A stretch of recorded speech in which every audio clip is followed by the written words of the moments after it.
बिस्मिल्लाहिर्रहमानिर्रहीम। दोस्तों अस्सलाम वालेकुम। यूट्यूब चैनल अब्दुल्ला ब्रदर्स पर खुश आमदीद। दोस्तों अगर आप चैनल पर नए हैं और आपने चैनल को सब्सक्राइब नहीं किया तो इसे सब्सक्राइब कर लें और साथ मौजूद बेल के आइकन को दबा लें ताकि हमारी हर आने वाली नई वीडियो आप तक पहुंचती रहे। एक दफ़ा एक चालाक और धोखेबाज शख्स ने कहीं से एक गधा चोरी किया और उसे फरोख्त करने के लिए करीबी बाजार ले गया। बाजार जाने से पहले उसने गधे के मुंह में अशरफियां ठोंस कर कपड़े से अच्छी तरह बंद कर दिया। बाजार की पुरहुजूम जगह पर खड़े होकर उसने गधे के मुंह से कपड़ा हटा दिया। जैसे ही कपड़ा हटा गधे के मुंह से अशरफियां निकलकर ज़मीन पर गिरने लगीं। सिक्कों की छनकार सुनकर लोग मुतवज्जे हो गए और हैरान होकर पूछने लगे कि गधे के मुंह से सिक्के, वो भी सोने के, ये क्या माजरा है। धोखेबाज कहने लगा, भाइयों ये एक अजीबोगरीब गधा है और मैं इससे बहुत तंग हूँ। मैं जब भी परेशान या उदास होता हूँ तो दिन में एक बार इसके मुंह से सोने की अशरफियाँ गिरने लगती हैं। अब तो मेरे घर में अशरफियाँ रखने की जगह भी नहीं बची, इसलिए मैं चाहता हूँ कि इसे कोई ज़रूरतमंद और जानवरों से प्यार करने वाला ताजिर खरीद ले। लोगों ने अशरफियाँ गिरती हुई अपनी आंखों से देख ली थी और बाकी का किस्सा सुनकर हर किसी की ख्वाहिश यही थी कि ये गधा जितने में भी मिल जाए सस्ता है। लिहाजा एक दूसरे से बढ़ चढ़ कर वो बोलियां लगाने लगे। आखिरकार एक बहुत बड़े ताजिर ने खतीर रकम के इवज उसे खरीद लिया। फरोख्त करने वाले ने रकम और ज़मीन पर गिरे हुए सिक्के समेटे और घर चला गया। जिस ताजिर ने गधा खरीदा था वो फखर से गर्दन अकड़ाए हुए चल रहा था और अहले करिया उसके पीछे पीछे चलते हुए उसके घर तक पहुंच गए। सारे लोग मिलकर उदास और परेशान शक्लें बनाकर गधे के इर्द गिर्द बैठ गए। लोग घंटों बैठकर इंतज़ार करते रहे और बिल आखिर वो सचमुच परेशान हो गए। इस दौरान गधा जो कब से भूखा था उसने खूब चारा खाया मगर एक सिक्का तक ना गिरा। आखिर वहां से किसी दाना का गुजर हुआ। उसने बताया कि तुम्हारे साथ धोखा हो चुका है। इससे पहले कि फरोख्त करने वाला भाग जाए फौरन उस धोखेबाज को पकड़ो। वो ताजिर और अहले करिया इकट्ठे होकर पूछते पूछते जब उस धोखेबाज के घर के बाहर पहुंचे और दरवाज़ा खटखटाकर उसके मुतल्लिक इस्तफसार किया तो अंदर से उस धोखेबाज की बीवी ने कहा, वो तो कहीं काम से दूसरे गांव गए हुए हैं, आप बाहर ही इंतज़ार करें, मैं अपना पालतू कुत्ता भेजती हूँ, ये जाकर उन्हें आपके मुतल्लिक बताएगा और उन्हें हर सूरत साथ भी लेकर आएगा। वो लोग दिलचस्पी से देखने और सोचने लगे कि ये कैसे हो सकता है कि कुत्ता अपने मालिक को घर लाए। असल में उस चालाक शख्स ने जब देखा कि तमाम लोग उसके घर की तरफ आ रहे हैं तो उसने अपनी बीवी को कुत्ते वाली पट्टी पढ़ाई, घर में पहले से बंधे हुए कुत्ते को आज़ाद किया और ख़ुद घर की पिछली सिमत से चिपके से निकल गया और दूर जाकर उसने कुत्ते को पकड़ लिया और उसके साथ वापस घर की तरफ चल दिया।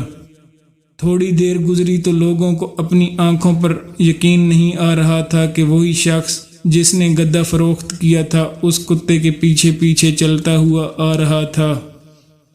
ये मंजर देखकर वो लोग ये बात भूल गए कि वो वहाँ क्यों आए थे और कुत्ते के मुताल्लिक पूछने लगे कि ये कुत्ता तो बड़े काम का है, बताओ ये कितने का है, इसे हम हर सूरत खरीदेंगे। इस धोखेबाज और चालाक शख्स ने पहले तो इनकार किया लेकिन बाद में अच्छे दाम मिलने पर वो कुत्ता इसी हजूम में से एक दूसरे ताजिर को फरोख्त कर दिया। अब लोग टोली की शक्ल में सिर्फ ये देखने के लिए कि कुत्ता घर से गए हुए शख्स को कैसे वापस लेकर आता है उस ताजिर के साथ चलते गए। ताजिर ने घर जाकर गुलाम को कहा कि तुम साथ वाले गांव जाओ ताकि कुत्ता तुम्हें ढूंढ कर वापस ले आए। गुलाम जैसे ही दूसरे गांव पहुंचा वो वहां से भाग निकला और उधर कुत्ता भी कहीं दूर चला गया जो वापस ना आया। जब शाम तक कुत्ता और गुलाम दोनों वापस ना आए तो लोगों को पता चल गया कि ये एक बार फिर हमारे साथ धोखा हो गया है। وہ لوگ پھر اکٹھے ہو کر اس دھوکے باز شخص کے گھر گئے تو وہ چھت سے انہیں دیکھ رہا تھا اور پچھلی جانب کود گیا۔ ان لوگوں کے دروازہ کھٹکھٹانے اور پوچھنے پر اس کی بیوی کہنے لگی وہ ساتھ والے گاؤں کسی کام سے گئے ہوئے ہیں۔ ان لوگوں نے کہا آج ہم اس کا گھر کے اندر بیٹھ کر انتظار کریں گے، اور یوں وہ دونوں تاجر اور تمام لوگ اس کے گھر میں بیٹھ گئے۔ جب کافی دیر گزر گئی تو وہی دھوکے باز شخص گھر میں داخل ہوا اور وہاں بیٹھے ہوئے لوگوں کو دیکھ کر چاپلوسی سے کام لیتے ہوئے ان کے سامنے جھک جھک کر آداب بچانے لگا، اور بیوی سے پوچھا کہ میرے خاص مہمانوں کی تکریم میں تم نے کیا کیا؟ ان مہمانوں کو کچھ کھانے پینے کو دیا یا بھوکا ہی بٹھایا ہوا ہے؟ وہ لوگ تھوڑے سے شرمندہ ہوئے کہ جسے ہم دھوکے باز سمجھ رہے ہیں وہ تو بڑا سخی اور مہمان نواز بندہ ہے۔ اس کی بیوی نے انکار میں سر ہلاتے ہوئے کہا کہ ان فضول اور فالتو لوگوں کو کون اپنا مہمان بناتا ہے؟ میں نے تو انہیں پانی تک نہیں پوچھا۔ یہ سن کر وہ شخص غصے میں پاگل ہو گیا اور جیب سے ایک خنجر نکال کر بیوی کے پیٹ میں گھونپ دیا۔ فوراً لہو بہہ نکلا اور اس کی بیوی لہرا کر نیچے فرش پر گر پڑی۔ وہاں بیٹھے ہوئے لوگ اسے برا بھلا کہنے لگے کہ ہمارے پیسوں کو تو رہنے دو، لیکن ہمارے لیے اپنی بیوی کو قتل کرنا کہاں کی دانش مندی ہے؟ وہ چالاک اور دھوکے باز کہنے لگا آپ لوگ فکر نہ کرو، یہ ہمارا روزانہ کا کام ہے۔ میں غصے میں آ کر قتل کر دیتا ہوں تو پھر اس جادوئی سینگ سے اسے زندہ کر لیتا ہوں۔ یہ کہتے ہوئے اس نے دیوار پر ٹنگے ہوئے کسی جانور کے بڑے سے سینگ کی طرف اشارہ کیا۔ پھر وہ سینگ اتارا، بیوی کے پاس بیٹھ کر سینگ کو منہ میں دبا کر سپیروں کی طرح جھوم جھوم کر پھونک مار کر بجانے لگا۔ تھوڑی دیر بعد اس کی بیوی جو کچھ دیر پہلے سب کے سامنے خنجر کے وار سے ہلاک ہو چکی تھی، اپنے زخم پر ہاتھ رکھے ہوئے اٹھ کھڑی ہوئی۔ تمام لوگ حیرت زدہ رہ گئے اور ایک بار پھر سب یہ بات بھول کر کے یہاں کیوں آئے ہیں اس سینگ کو خریدنے کے درپے ہو گئے۔ دھوکے باز نے بولی بڑھانے کی خاطر کہا کہ یہ طلسماتی سینگ پوری دنیا میں ایک ہی ہے جو صرف میرے پاس ہے، اور اسے میں کسی بھی قیمت پر فروخت نہیں کروں گا۔ ان لوگوں میں سے ایک بہت بڑے تاجر نے سب سے زیادہ رقم ادا کر کے وہ سینگ خرید لیا، اور سینگ خرید کر وہ لوگ اپنے اپنے گھروں کو چلے گئے۔ جس نے سینگ خریدا تھا کہنے لگا میں اپنی بیوی کی چاک چاک سے تنگ ہوں، آج اگر اس نے لڑائی کی تو اسے مار دوں گا اور رات سکون سے گزار کر صبح سینگ کی مدد سے زندہ کر لوں گا۔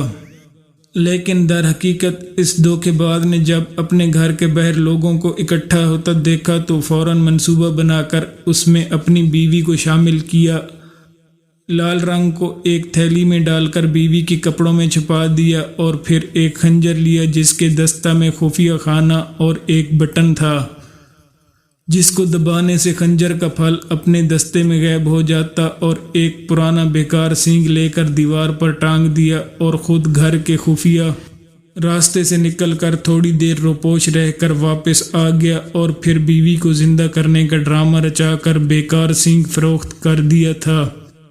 جس نے سینگ خریدا تھا جیسے ہی وہ گھر پہنچا تو اس کی بیوی نے حسب معمول لڑائی شروع کر دی۔ اس پر اس آدمی نے بے فکر ہو کر خنجر نکالا اور بیوی کے پیٹ میں گھونپ دیا۔ اس کا خون نکلا، وہ تڑپی اور ٹھنڈی ہو گئی، اور اس آدمی نے اسے اٹھا کر کمرے میں لٹا دیا اور پوری رات ایسے ہی رہنے دیا۔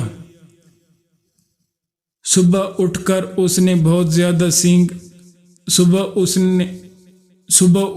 اس نے سینگ کو مختلف طریقوں سے بجایا، مگر وہ تو مردہ ہو چکی تھی، اور دھیرے دھیرے اسے اپنی بے وقوفی کا احساس ہونے لگا۔ وہ پچھتاوے کے احساس کے ساتھ گھر سے نکلا تو باہر تمام لوگ اس کے منتظر تھے کہ پتہ کریں کہ سینگ نے کیا کمال دکھایا۔ وہ شخص دکھ اور شرمندگی کو چھپا رہا تھا، مگر کچھ لوگوں نے جب اصرار کیا تو اصل بات اگلوا ہی لی۔ اس کی بار انہوں نے پکا ارادہ کر لیا کہ اس نو صدر باز کی کسی بات میں نہیں آنا، اور اس کو دیکھتے ہی قابو کر کے ایک بوری میں بند کر کے سمندر برد کر دینا ہے۔ सब ने इस पर इत्तेफाक किया और एक बार फिर वो लोग इकट्ठे होकर इस धोखाबाज के घर पहुंचे और अंदर जाकर उसे काबू कर लिया। उसे एक बड़ी सी बोरी में डालकर समुंदर की तरफ चल दिए। समुंदर वहां से काफी दूर था। बोरी में बंद धोखाबाज शख्स को बारी बारी उठाते हुए लोग थक गए थे। समुंदर से निस्फ फासले पर पहुंचकर उन्होंने कहा कि थोड़ी देर सस्ता लेते हैं, इसके बाद आराम से उसे पानी में फेंक देंगे। वो लोग थके हुए थे, इसलिए जैसे ही आराम करने के लिए रुके तो उन्हें नींद ने आ लिया और वो बेफिक्र होकर सो गए। बोरी में बंद शख्स ने भूख और प्यास से बेहाल होकर चीखना चिल्लाना शुरू कर दिया, मगर वो तमाम लोग तो ख्वाब खरगोश के मज़े ले रहे थे। इसी असना में वहां से एक चरवाहे का गुजर हुआ। उसने देखा कि लोगों का जम्मे गफीर आड़ा तिरछा होकर सो रहा है और एक तरफ पड़ी हुई बोरी से चीखने चिल्लाने की आवाज़ें आ रही हैं। उसने रेवड़ को एक तरफ खड़ा किया और आगे बढ़कर जब बोरी खोली तो उसने देखा कि उसके अंदर एक शख्स बंद है। चरवाहे ने पूछा, तू कौन है? ये इर्द गिर्द सोए हुए लोग कौन हैं और तुझे बोरी में क्यों बंद किए हुए है? धोखेबाज ने कहा, सुनो, ये तमाम लोग मेरे खानदान के हैं और मेरी शादी समुंदर पार एक शहजादी से ज़बरदस्ती कराना चाहते हैं। मुझे मालो दौलत की ज़रा भी चाहत नहीं है। मैं तो अपनी चच्चाजाद लड़की से मोहब्बत करता हूँ और उसी से शादी करना चाहता हूँ। चरवाहा उसकी बातों से मुतासिर हुआ और कहने लगा, बताओ मैं तुम्हारे किस तरह काम आ सकता हूँ? धोखेबाज कहने लगा, तुम मेरी जगह इस बोरी में आ जाओ और जब शहजादी के सामने बंद बोरी खुलेगी तो फिर उसका तुमसे शादी करने के सिवा कोई चारा नहीं होगा। चरवाहा ये सुनकर खुश हो गया और हंसी खुशी उस धोखेबाज की जगह बोरी में बंद होकर बैठ गया। धोखेबाज ने वहां से चरवाहे की भेड़ बकरियों को साथ लिया और वापस अपने घर आ गया। वो लोग जब नींद से बेदार हुए तो उन्होंने बोरी को उठाया और चलते चलते आखिरकार समुंदर में फेंक दिया और मुतमईन होकर अपने घरों को लौट आए। अगले दिन उन्होंने देखा कि धोखेबाज शख्स के घर के बाहर 300-400 की तादाद में भेड़ बकरियां बंधी हुई थीं और वो बड़े हैरान होकर वहां गए तो देखा कि जिसको समुंदर में फेंक कर आए थे वो घर में बैठा अपनी बीवी से गप्पे लड़ा रहा था। उन्होंने तअज्जुब से पूछा कि हमने तो तुम्हें कल समुंदर में फेंक दिया था, मगर आज तुम सही सलामत अपने घर में हो और बाहर भेड़ बकरियों का रेवड़ भी है। वो धोखेबाज शख्स कहने लगा, जब तुम लोगों ने मुझे समंदर में फेंका तो वहां से एक जल परी नमूदार हुई और मुझे अपने साथ जेरे समंदर बने घर में ले गई। वहां हीरे जवाहरात और मोतियों से बने हुए बेशुमार महल और हजारों की तादाद में माल मवेशी थे। जल परी ने मुझे मेहमानों की तरह रखा और मेरी खातिर मदारे की। वो मुझसे शादी करना चाहती थी और वहाँ का हाकिम बनाना चाहती थी, मगर जब मैंने कहा कि मेरी पहले से एक बीवी है और मैं अपने घर जाना चाहता हूँ तो उसने कहा कोई बात नहीं, और अपनी तरफ से भेड़ बकरियों का तोहफा देकर कहने लगी कि अगर तुम्हारे इलाके में कोई ऐसा हो जो यहाँ की जल परियों से शादी करके यहाँ ऐशो इशरत की ज़िंदगी गुजारना चाहता हो तो उसे यहाँ ले आना। धोखेबाज की ये बात सुनने की देर थी कि वहाँ आए हुए तमाम बूढ़े और जवान कहने लगे, हम वहाँ जाना चाहते हैं और वहाँ जाकर हाकिम बनना चाहते हैं। उस धोखेबाज शख्स ने कहा, तुम तो सिर्फ चंद अफराद हो, अगर इस कस्बे के तमाम लोग भी वहाँ चले जाएं तो फिर भी कम हैं। जिस पर उन्होंने कहा कि हम कस्बे के हर शख्स को अपने साथ जाने के लिए राज़ी कर लेंगे। धोखेबाज ने कहा, ठीक है, कल सुबह के वक्त इस समुंदर के किनारे हर शख्स अपने लिए एक बोरी और एक रस्सी लेकर पहुंच जाए और वहां पहुंचकर हर शख्स एक दूसरे को बोरी में बंद करने में मदद करेगा। अगले रोज़ तमाम लोग मुकर्रर वक्त पर वहां पहुंच गए और बोरियों में बंद होकर बैठ गए। धोखेबाज शख्स ने उन तमाम बोरियों के मुंह बंद किए, ऊपर से रस्सियों की मदद से बांधा और अपनी बीवी की मदद से तमाम बोरियों को समंदर में फेंक दिया। और इसके बाद वो बेवकूफ़ों के इस कस्बे का तनहा मालिक बन गया।